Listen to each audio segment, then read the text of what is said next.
So I'm sure you're aware that there's more than pyramids than just in Egypt. But there's also hidden pyramids. So for example, there's one here in Bosnia. There's a hidden one in China, and these are hidden simply because they're covered over with trees and stuff from the thousands of years. However, in China, no one else is allowed to go near it except for the locals. Begs the question why, what's inside there. So they're generally all over the place. There's even reports that there's one in Wales in the UK, and road workers were digging up the road and came across the capstone, started digging down and realised it was a massive pyramid, and their bosses basically told them to cover over it, and now there's a roundabout there. But there's also pyramids in Antarctica. Now that's a huge deal because there's also speculation that there's military down there actually under the ice in cities. I know it sounds like a movie, but that's where, and I'll talk about that later. So I'm not saying that it was just the Anunnaki that built the pyramids. They used the humans that they had already created to help them. Now there's not one bit of evidence, not one bit to say how they built the pyramids, and that's why obviously people assume that it was slopes and whatnot. They obviously, the Anunnaki wanted to keep their secrets secret, and that's why you have things like the Freemasons and Knights Templars and the Builders, because they kept the knowledge and didn't want people to have it anyway. So if you look at Egypt's statues, just as they did with Anunnakis, they built statues to honour themselves. But the quality, just as with building a pyramid, look at the quality of that. That is perfectly symmetrical. Something that we would find hard to do today, certainly by hand. So it begs the question, what kind of tools did they use? Just look at this stone. It's absolutely huge. You want to try and move that with pulleys and levers and blocks, and the amount of trees you would need works out to be billions because of the 20 years, the weight of them, and the trees that are in Egypt. If you was building the Great Pyramid that were in Egypt were soft trees, so they would have broke. And anyways, the point that I'm trying to say is just because you can move a block doesn't mean that's how it was done. So for example, this guy here can actually build Stonehenge on his own. Fantastic, well done, excellent work. So he then says, well, that's it, that's how they built Stonehenge, and probably how they built the Great Pyramids. But just because you can do something or replicate something to get the end result doesn't mean that's how it was done. So for example, there's people out there that recreate UFO footage on their computer, and they say, well, if I done it on my computer, that's how it's done. Doesn't mean that's how it... Yes, this was a pyramid and still is a pyramid. It's a slightly destroyed and abandoned one. But the army, when they first found this pyramid, which is on top of a very large hill, which made it really difficult to build, I'm sure, the army stopped people from going in. The army secured the area and was there for a very, very long time to make sure that people like me and you didn't go and find the secrets. What secrets? Such as the Eye of Horus. You may have heard of it. Now this is classed as an all-seeing eye, the third eye. Even you may recognize that triangle symbol there with the eye in it. Some people say you can have an out-of-body experience, see the future because of this third eye, and the third eye is generally located sort of on your forehead there.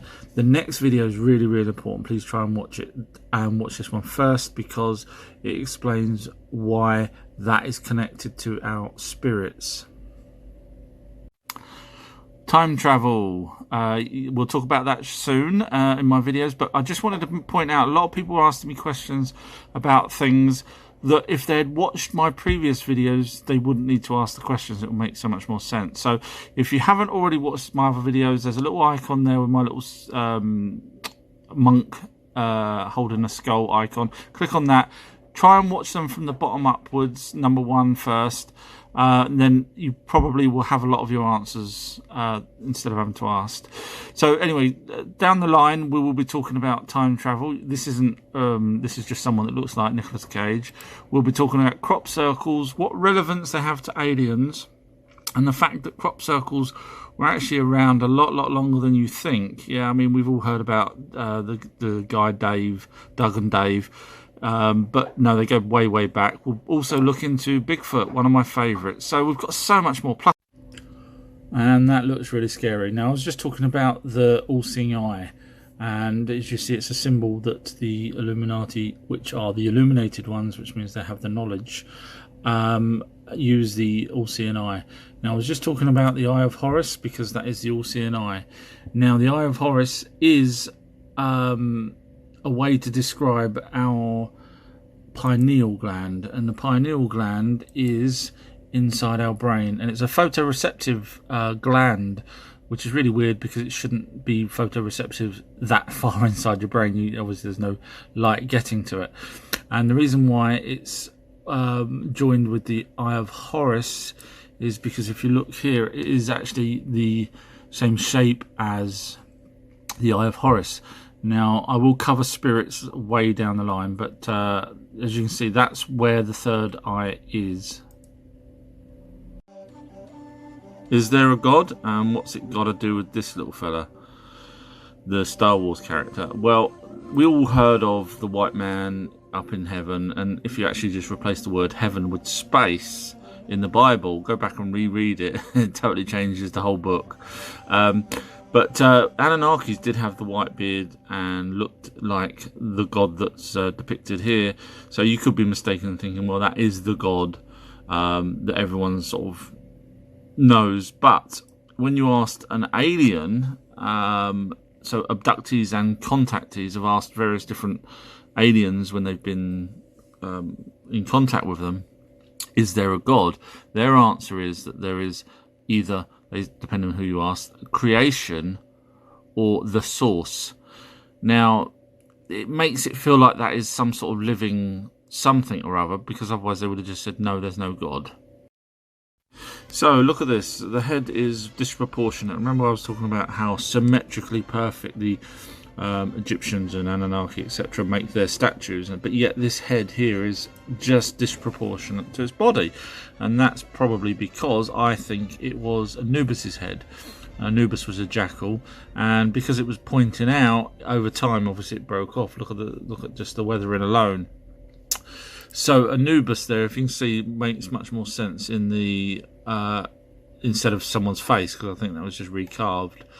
And Anubis was obviously worshipped, but later on he became Osiris. Now, Anubis and Osiris, one of the same Anunnaki, live for thousands and thousands of years. So yes, over time their names change, their descriptions change, and their pictures and images change. But there's also talk that there's a Sphinx on Mars. Go and have a look, think for yourselves. It's interesting, but I get asked a lot what's a good reference material. I'll cover some other people's work as well, but this book is absolutely fantastic. It talks about everything is connected. Title is called Black Ops, Aliens, Spirits, Bigfoot and Our Untold History. Long title, I know, but fantastic book. Absolutely. The author covers everything, including mainstream versions of events, so it gives you both sides and explains why one sort of leads over the other one. It covers Roswell stones, time travel, dinosaurs, Bigfoot. The list just goes on, and it covers it in depth. It even talks about types of crafts and brings it. It's done in a chronological order. I think you can get it on Amazon. Does it in a chronological order, so you can find out right from the beginning, from panspermia, if you know what that means. Fantastic book, highly recommend it. Here is Linda Moulton Howe. She's a great resource for any of this information you're after regarding the UFOs, cattle mutilations, etc.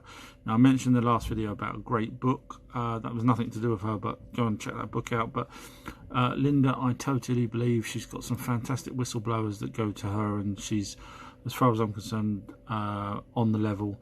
She covers such modern topics right up to the Antarctica issues. If you don't know what I'm on about, have a look, or keep watching my videos as I eventually get to it myself. Her website is called earthfiles.com. She's done many videos on YouTube, etc., so it's worth looking her out. Her name again is Linda Moulton Howe. I'll try and find somewhere there you spell it there. Linda Moulton Howe. Check her out. Well worth investigating what she knows. She knows a lot. G'day, sport. No, he's from South Africa, not Australia. His name is Michael Tellinger, and I'm just going on from the bit where I was talking about fantastic, great resources in what I'm dealing with, these sort of subjects. Now, this guy mainly deals with old relics and older stuff, not sort of the modern UFO type things, although I think he might dabble in that, but he's mainly concentrates on the older stuff. And he's the person that has, I don't know whether it's single-handedly or not, but he's the person that worked out how the frequencies are travelled through rocks, etc. Now, he's got some videos on YouTube, but I do believe the ones that I watched, I paid for to watch from his site, or from Vimeo, where you have to subscribe, but my god, it was well worth it. My jaw was dropped. He totally nailed everything, and so his michaeltellinger.com is his website, michaeltellinger.com. Slaves. I'm doing this video on slaves of Egypt because people said that in one of my other videos, they're all slaves and that's how they moved these blocks. The Egyptians actually at this point weren't slaves. They were actually paid for workers, and that was found proof by Zahi Hawass. He was the head of antiquities in Egypt. He's no longer there now, but he did find proof that people were paid, and it said how much they were paid, etc. But I'm just trying to show you what how easy mainstream is to confuse you. Egypt tombs suggest pyramids not built by slaves. But look, tombs and pyramids, and if you've watched my other videos, you know that the pyramid was not a tomb. There is tombs with bodies in, but this was not a tomb. No pyramids was a tomb. So I'm just showing you that that's from a place called Reuters, which you've probably heard of. Sorry, I have to make this one. This is for the armchair researcher that are telling me how my research is wrong. So I'm just going to explain why theirs is wrong. So first one is that they say that the blocks are moved onto the Nile and then to the pyramids, but the quarry is a lot nearer to the pyramids than the Nile is, so that point is pointless. Next one is they rolled it on sand with logs. If you ever tried rolling a log on sand, not going to happen. Pulling it on sand, you'll end up with a sand wall at the front. Millions of slaves, they said. Yes, millions. Do you know how much food that would have took for 20 years? Not going to happen. Not enough food around there. Floating the bricks up inside the pyramid and placing them that way. Clearly, they don't understand that the pyramids are solid. So you're not going to be able to float them up to the top. Each one, the pyramid's not hollow.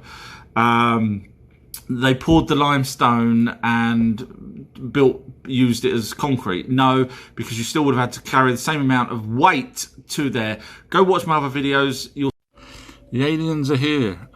So this is just a shot, possibly from Stargate, the TV show, of the Great Pyramid. But if we look here, the Great Pyramid was actually 8-sided, and that's because you only could see that during the equinoxes. So there's so many more fascinating things about the Great Pyramid. Suggest you look them up. I don't obviously have the time in a minute to tell you so many different interesting facts about the Great Pyramid and why it was. You wouldn't have been able to see that from the ground. So whoever done that really knew what they were doing from the air, really. Now, there's also another pyramid in Mexico that's got liquid mercury that was found underneath. Now, I did some research, and liquid mercury can actually dissolve, for example, gold from ore or gold from rock. So, in other words, this could have been actually used to take out the gold that was needed by the Anunnaki. Just going to give a shout out to Atlantis, because Atlantis is connected to Egypt because centuries ago, Atlantis was in some sort of war, or the island sank, which is the story that comes out, and the people that was there were more advanced than others, and they travelled the world after their island or ship, or whatever you want to call it, was destroyed, and they went to Egypt, and Egyptians then told the story of that to someone that Plato knew a couple of 100 or 1,000 years later. And then Plato wrote about it. But there's a person called Edgar Cayce who is a clairvoyant, or was a clairvoyant, and he spoke frequently of Atlantis, and a lot of the things he said came true. Now, he also said that underneath the Sphinx was the Hall of Records. Now, the Hall of Records is literally records of absolutely everything, and I'll talk about. Is this an ancient doorway? Now we're assuming it's an ancient doorway because it looks like a doorway. But we also assume that things like these holes in these old stone monuments are to do with the stars, because that's all we can figure them out. Look, there's a big stone hole there, and so we're always saying these things are built for astronomical purposes. However, I'm suggesting that whatever was in these holes could have been material that is now long since gone. So for example, these are thousands and thousands of years old, but look, it just takes 50 to 500 years for metals to basically disappear, and plastic. So if there was something in these holes long gone, but so we kind of might need to stop looking at them as if, you know, we know what they are just because it's a hole and therefore it's got to be pointing to the stars. Maybe we're missing something. Maybe there was something that going through the holes that we've missed. I'm just going to sidestep Egypt for a moment. People have asked who was before the Anunnaki, if anyone at all. There's a thing called panspermia, which basically means that a planet is seeded from outside of itself. In other words, the planet didn't create life on its own. Life came to it from either bacteria on a meteorite or an alien race deliberately started life here. Now, if there is any proof that we had panspermia, it could be such as these things here. These are millions of years old, and they're dotted all over South Africa, and they're perfectly, you know, round, and which is sort of not normally done in nature. Then you've also got these other balls here, which are apparently 2.8 billion years old. Now these look like they've had some work done to them. So there's an alien race that we call the Ancients. I will get to them, and now they possibly created life on Earth, and I'll get to them and explain why later on in another video. Anubis, the Sphinx, or a lion? I'll let you decide. At the front of the Sphinx was this plate, and it was called the Dream Stele. Forgive me for pronouncing that wrong. And basically it shows two carved sphinxes with the face as the face there, because obviously this was way later than when it was originally built, and if you've watched the other videos you know that I'm saying that the face was changed. But so basically there is no other record really of these two sphinxes. Now there are reports that possibly there's one in Antarctica, there's possibly reports that there's another one still buried in the sand, or it's the one that's on Mars, and therefore its twin is on Mars. But also underneath is about the Hole of Records. Now people have tried to find it, but let's be honest, the authorities would have already pulled it out and took absolutely everything if there was anything. Are you my mummy? The Egyptians had a thing for mummies, and they wanted to communicate with the afterlife, or make sure that the people that died go through and are looked after. So you had Anubis, Osiris, and if you move away from Egypt you had Hades and things like that. So the Anunnaki were well interested in talking to the dead as well. So you remember the Eye of Horus. Now we'll get to the pineal gland a bit later on, and I'll explain a lot more about what it does and our consciousness, etc., or spirits. But I personally think that pyramids, or at least some pyramids around the world, were made to communicate. So when you're inside a pyramid, there was reports that they used to put people in there to be able to talk to the dead because of the frequencies of the earth plus the shape of the pyramid. So that's not much different from an Indian sweat lodge, where they can supposedly communicate with the deceased. An Egyptian lightsaber, or possibly a bulb. People seem to think that it's a bulb because it could be a filament inside, even though it does more look like a snake. And then there's a power wire, or a wire coming out of it into a box, which could be a power box. But have a quick look at these different sized characters. Do you remember I said the Anunnaki were 10 to 12 feet tall? So I think that one there holding it is a relation to the Anunnaki, and obviously the other one is a Homo sapiens sapien. Now, if they have created these technical devices, they've obviously took them with them when they left the Anunnaki, or they disintegrated. Now have a look at this. This is a rock that actually grew around us, what looks like a bolt. So people were thinking that this is, again going back to my panspermia thing, possibly predates, well certainly predates the Anunnaki, but could be an alien race that was here before. And look at this. This is another item that was actually encased in. So, dinosaurs and man, did they actually coexist? Well, actually they did. There's so many footprints of both dinosaurs and humans walking alongside each other. Now, the Anunnaki were around at this time and they did eat the dinosaurs, and I'll show you that in the next video as to why the Anunnaki definitely were around. But also the Bible, which was only 2,000 years old, as you know, mentions a behemoth, which is a dinosaur. So what we've got here is proof that dinosaurs didn't die out 65 million years ago. In fact, they continued right up until basically humans wiped them out with the Anunnaki's help. Obviously there was more humans at this point than there were Anunnakis. And of course the Anunnakis eventually left, so we destroyed the remaining dinosaurs, and I'll explain more in the next video. Dinosaurs and man. Really important. This is a Stegosaurus. Have a good look. He's died out apparently millions and millions of years ago. However, there's a depiction here in Angkor Wat that looks like a Stegosaurus. Mainstream say it's not a Stegosaurus because the front nose part doesn't actually look like this. Now, they say it doesn't look like it, so therefore it's not. Man wasn't around when Stegosaurus was around. However, guess how many complete skeletons they've got of the Stegosaurus? Six worldwide.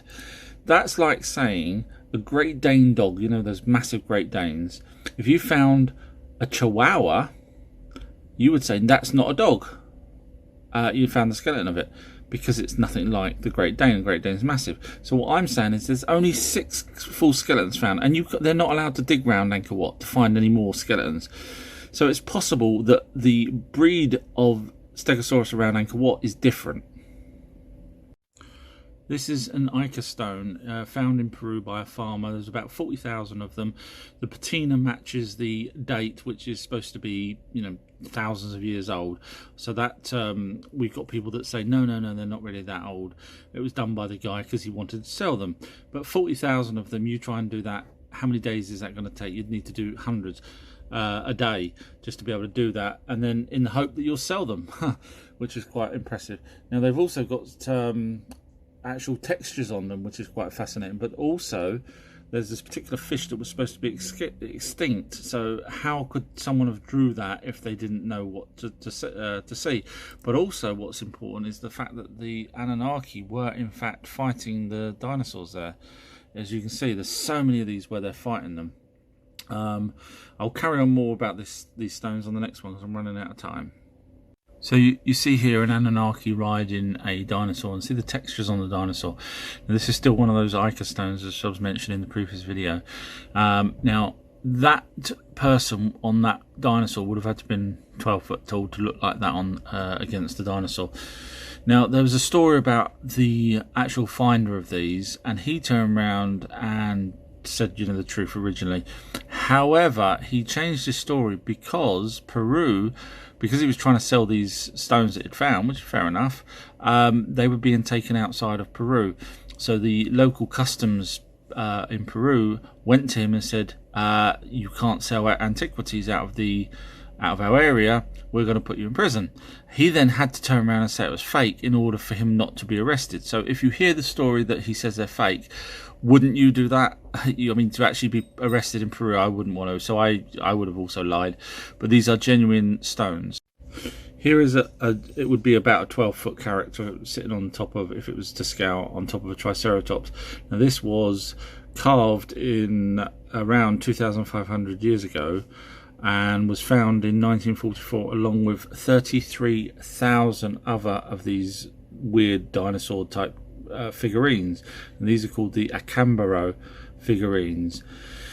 Now what's interesting is if you look at this one, now bearing in mind that could have been an Anunnaki on there, but if you look at this one, he's resting on his towel, he's leaning on his towel, and there's loads of those where it shows that they're sort of using their towel instead of their legs. Now if you look here in Arizona, which is way away, there was a cave drawing which does look like a weird sort of creature resting on its towel. So again, this is more proof that humans wouldn't have made these things up if there wasn't something to. Right, quick question, can you do this? Can you make 10 of these? 30 of these? What about 32,000? How long would that take you to build these? The reason why I'm saying that is because people were saying on the last video that I'd done that these are fake. Now, these are the Acambaro figurines found in Mexico in 1944, pre-YouTube. In fact, pretty much pre-anything. So you've got to ask yourself, 32,000. Who would really sit there and do 32,000 if you're going to fake something? Just look at them. I mean, 32,000. They're showing creatures fighting what appears to be dinosaurs. 32,000 of them. And some of them are really good, better than what I could do. So, let's use logic here. 32,000 in the hopes of selling them or whatever they're planning on doing to make people believe that, no, seriously, there's no point in doing 32,000. You could have done 100 and got away with it. Creationism versus evolution. Right. Evolution works for every single animal. Yes, even alligators and sharks. You can see a lineage back from evolution. However, apes or monkeys to man, there is nothing in between. So we can't see anything back from us. So yes, evolution's right, but when it comes to humans who have fused chromosomes, as mentioned in other videos, that can only be done in a lab environment, which is obviously done by the Anunnaki. So humans are created, but evolution does work, it's real. Just to give you an example here, this little fella here, every time his pond dries up, he's grown legs and can now breathe air just across to the next pond, so he's in water. Hawaii was formed 70 million years ago. Obviously, the planet's well older than that. So this was formed, and only on that island was certain plants and certain animals, which means God didn't suddenly come back to Earth and say, I know what, I'll create new species on this one island. No, it's evolution. Who are you going to trust? Look, the reason why I'm doing this video is because there's some people on the last video that said that archaeologists are mainstream, 100% right, and people like myself are just completely idiots.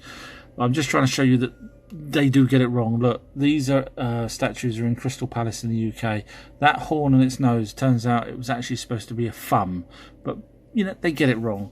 And scientists lie. Yes, there's studies out there that says that because of the funding sources, sometimes they get pressured to lie or to change the facts because it doesn't fit with whoever's funding it, and a lot of these funds are done by companies or the elite that want to keep their narrative going. So look, just proving again, because people might have missed the fact that there's dinosaur footprints with human footprints, and look at this cave drawing in Utah. I mean, if that isn't a dinosaur. Ghosts and spirits.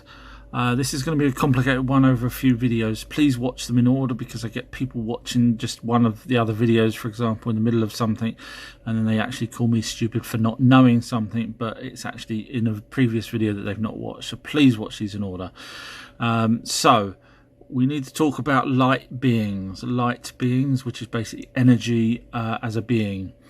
Now, as far as I'm aware, there's two that I know of.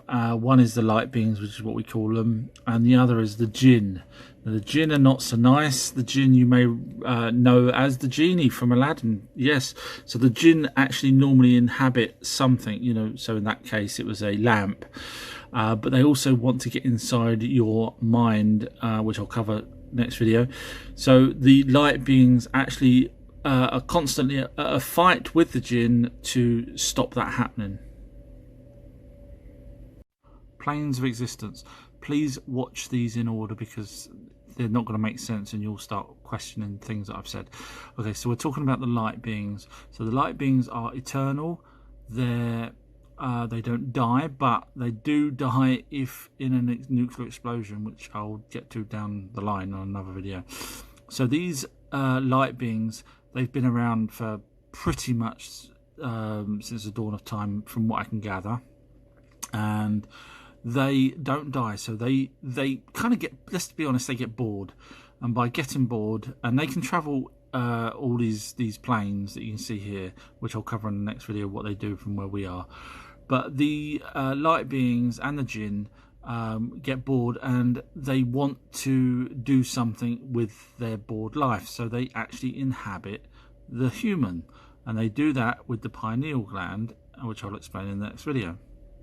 So imagine the light beings as a drop of water. So that drop of water you can split into smaller drops of water, just like you could with a normal drop of water. that each one of those belongs to that original drop of water. So that original drop of water and all its smaller drops of water that split off are your soulmates. So you don't have to be married to someone, it's just all from that one original drop of water.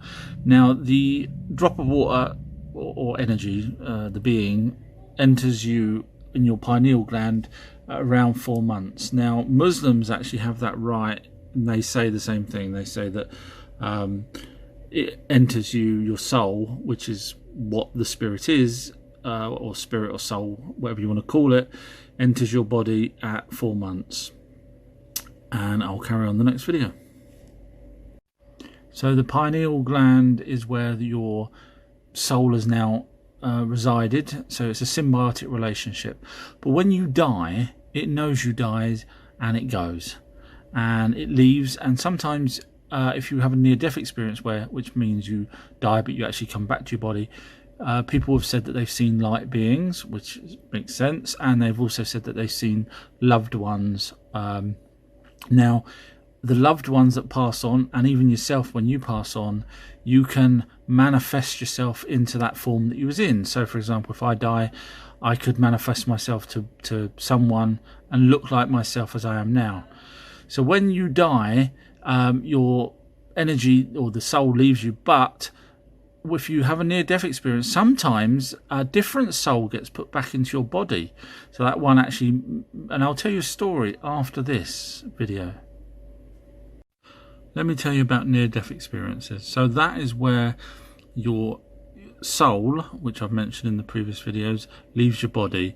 But what sometimes happens is when another soul comes back into your body, in other words, the first one leaves, but a second one, different one, comes back in your body, you can have the experiences from that second one. So obviously your first one's gained all that experience, which is what the light beings want, because they're bored as hell, and they need to go through as many different experiences as they can. But when you get a different light being into your body, then these things can happen. So I mean, there's untold stories about how people can suddenly now play play piano or play guitars or do different things that they couldn't do, paint marvelous pictures, and that's because they've got the experience from the energy from the previous.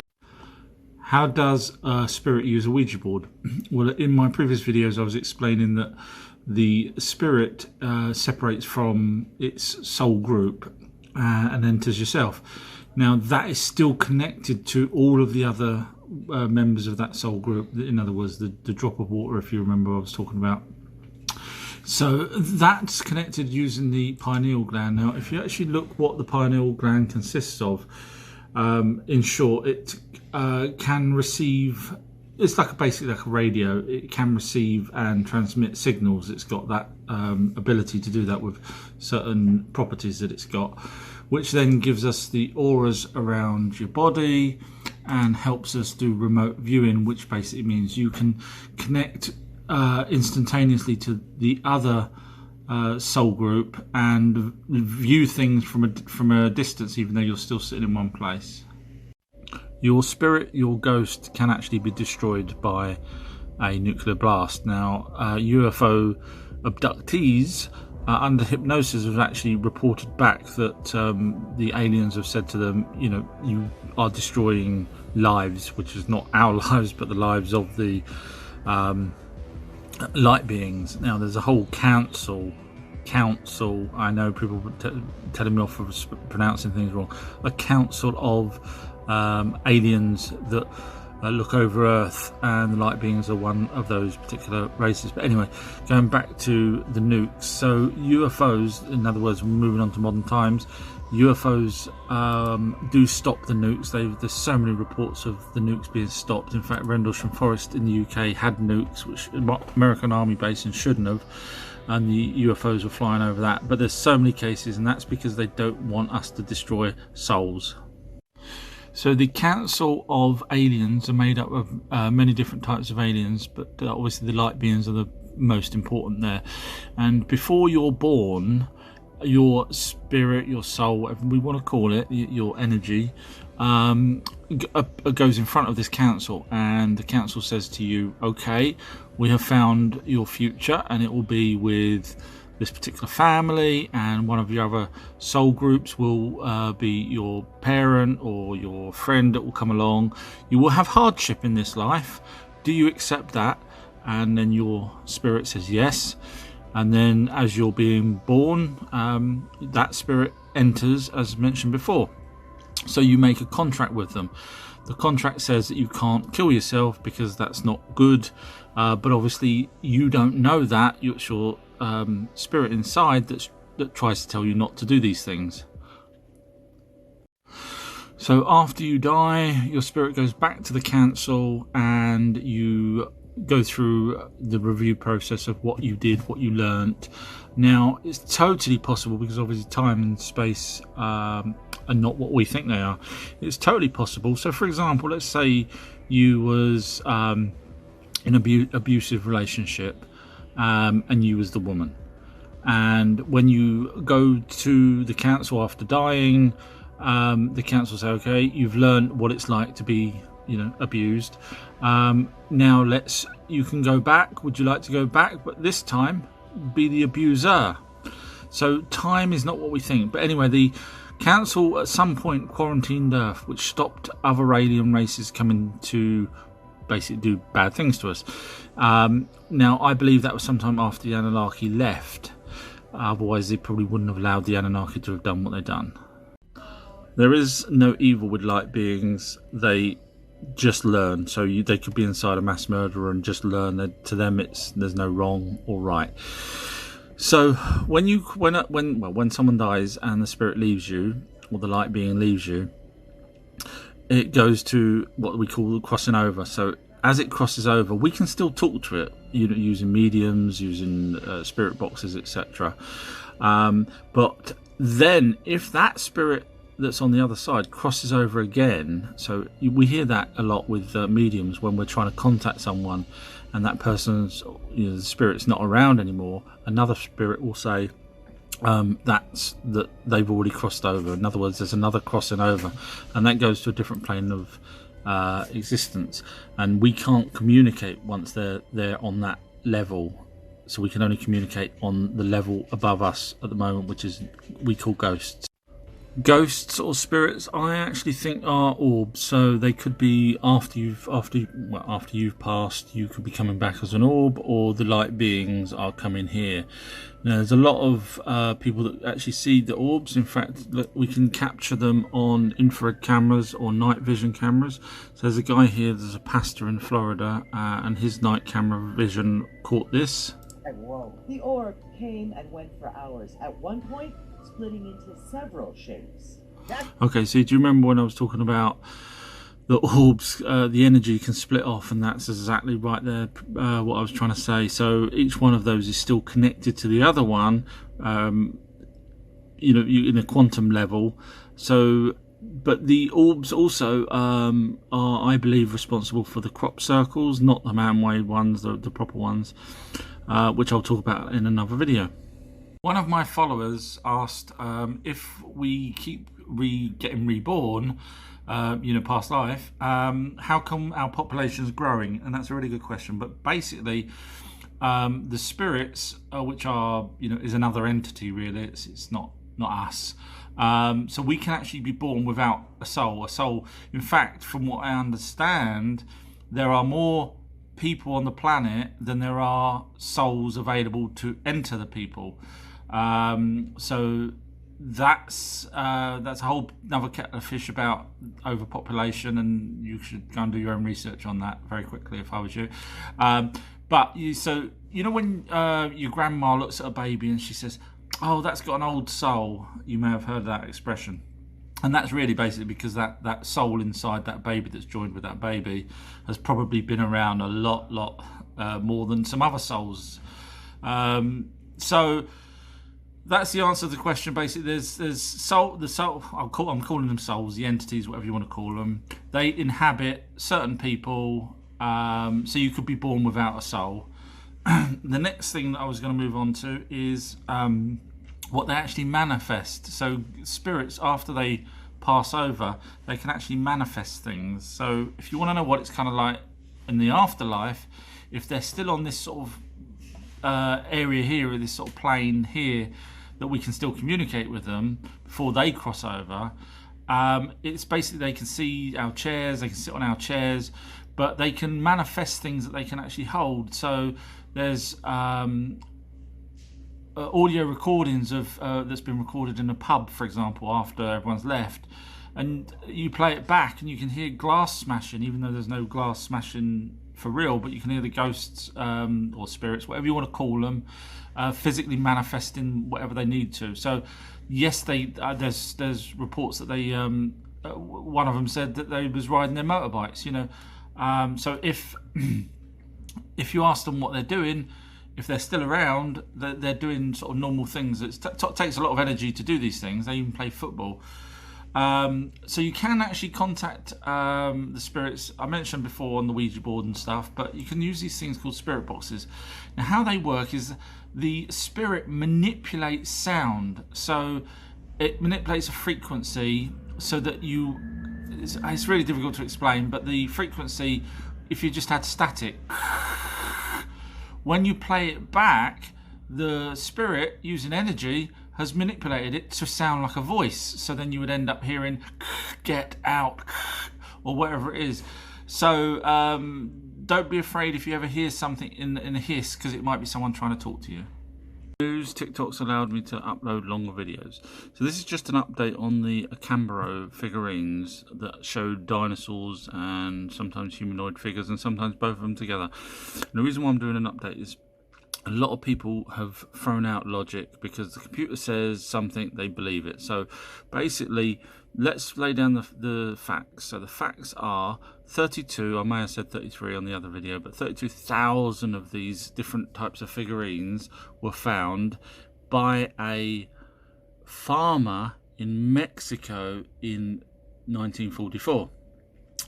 And scientists have dated it back to 2,500 years ago. So that's obviously before Jesus Christ. Now that means dinosaurs and man would probably have existed together. So this website out there that says no, they're fake, and they're fake because why? I don't actually understand why they're fake. You know, it's not like it's a copy of an iPhone or something. These are genuine articles, but so the only thing I can think is that they're fake because they're saying that the dating's wrong. So, and obviously because no one wants to know that the dinosaurs lived with man, because then it opens up a whole can of worms about Anunnaki and then religion and bang. So let's assume that they're right and that the dating's wrong, and that the farmer made 32,000 of these, which would have took him a year, and that means he would have stopped doing anything, you know, work on his farm for a whole year, just to pretend that these are older than they are. So he would have had to have hoped that someone important comes along and believes him, or he was going to sell them, which is what they're saying that he did. No, he didn't obviously sell them because he had 32,000 still in the bloody farm. So, you know, start using logic. So you're telling me that he made these, tried to pretend to people, and this is 1944. How many passers-by in a farm in 1944 is he going to be able to sell 32,000 of these clay models, which you could probably build yourself? These are the Ica stones, slightly different, which I've talked about. But you know, who's going to buy these fragile clay figurines? So he's wasted a year, and all he's got out of it is nothing, because they're still sitting in his field where he found them. So come on, use logic. Someone, even if he had a couple of people working with him to make these, you do 100 and then you sell them, and you do another 100, you do 1,000 even, but not 30. You don't sit there for a year or more doing 32,000 just to try and fool someone. And this is 1944. So please stop believing absolutely everything and start using logic.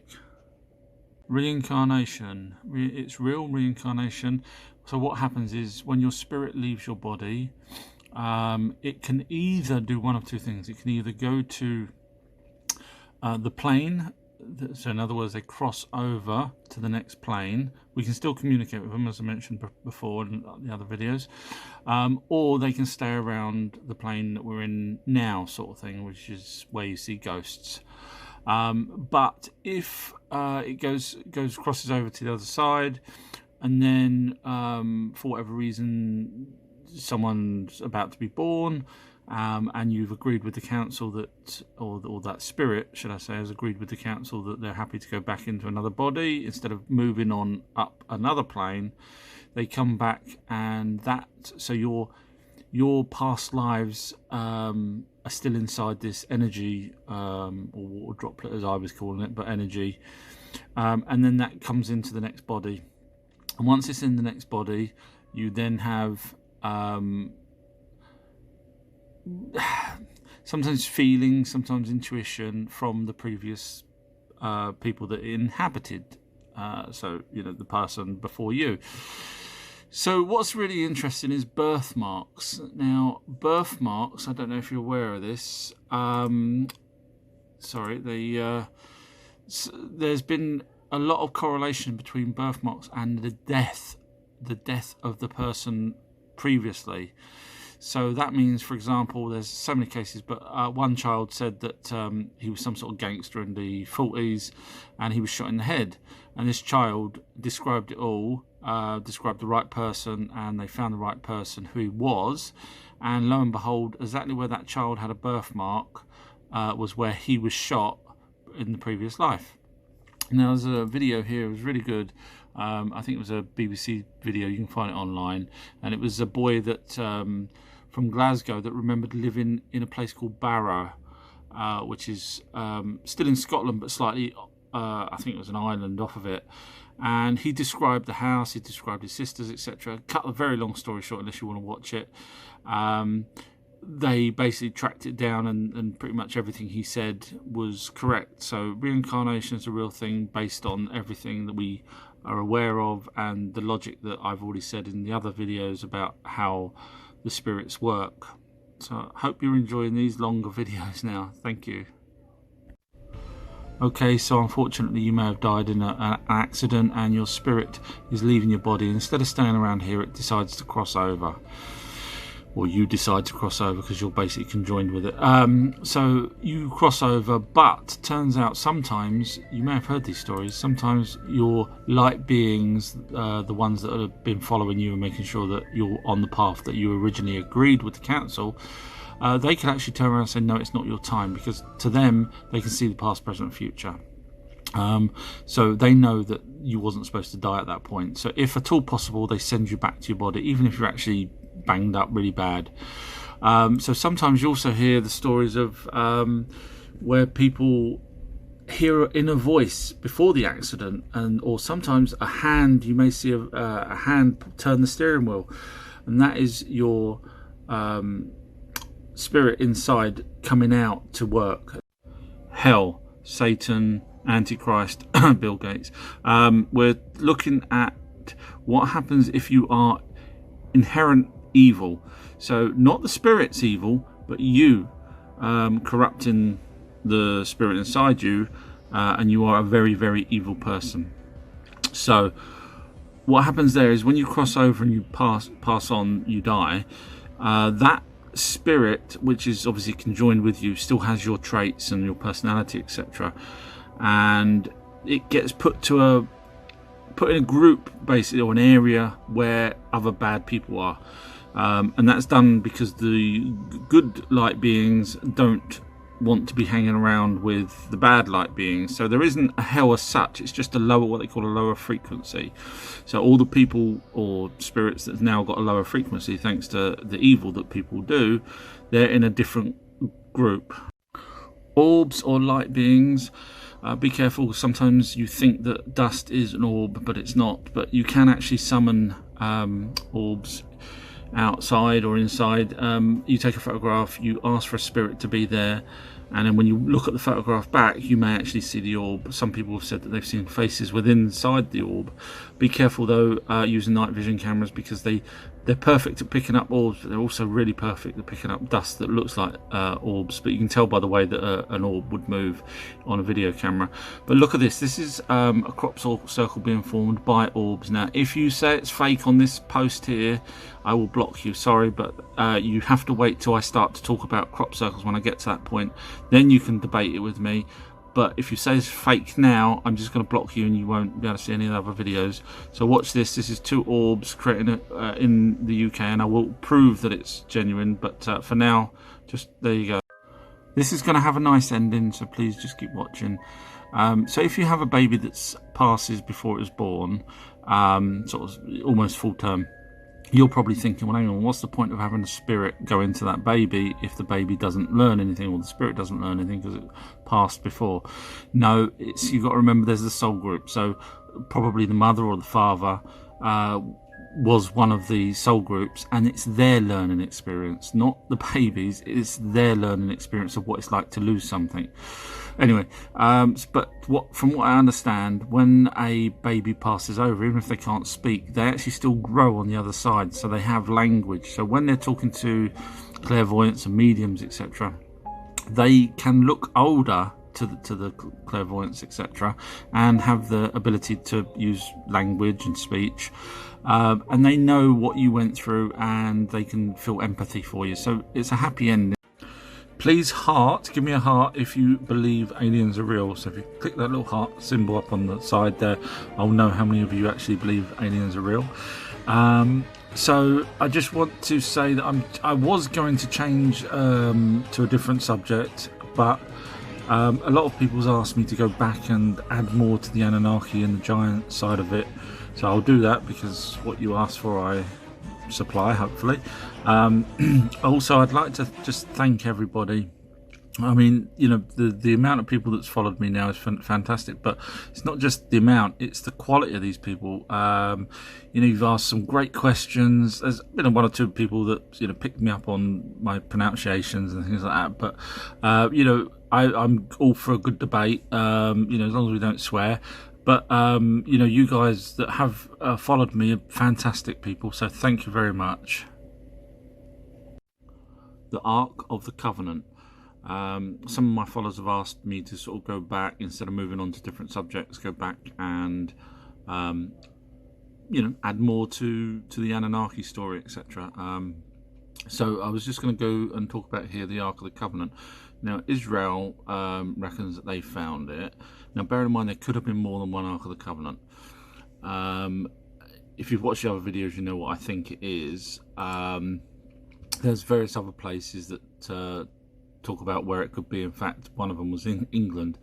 But this is the most interesting one. There's a church in Ethiopia. I don't know if you're aware of it, but basically the priests won't let anyone in. They reckon that they've got it underground in the church, and every I don't know, 10 years or something, the priest has to be changed over because he gets radiation burns and his eyes, he goes blind. Nikola Tesla did create the free energy as mentioned before, and some people say that it was bumped off at the end. I don't know the answer to that, but we do know that the government people went straight in and took his papers. Some of them was patented, and some of them were you know, just ideas and theories that he'd had that had never been developed. So they took those, so we'll never see the light of day. But people say, well, hang on, why isn't there free energy if, you know, if the Egyptians did it using my method that I mentioned before?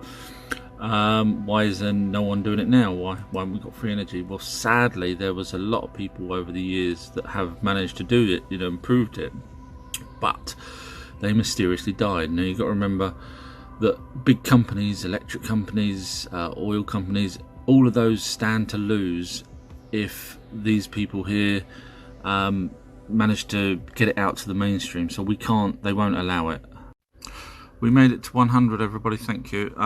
So I'm just talking about the Anunnaki again. and I'm going to give you some dates because I'm sure you'll find these interesting. But if you want to know more dates, I did recommend this book previously. This will cover absolutely everything you need to know about whose brother, for the Anunnaki, whose uncle, and why they had fights and all this kind of stuff. Fantastic. But so these are the most important dates, really. 445,000 years ago, approximately, they arrived. There was only a handful, really, and then they sent for more. When they realised there's gold and everything that they needed to mine on this planet.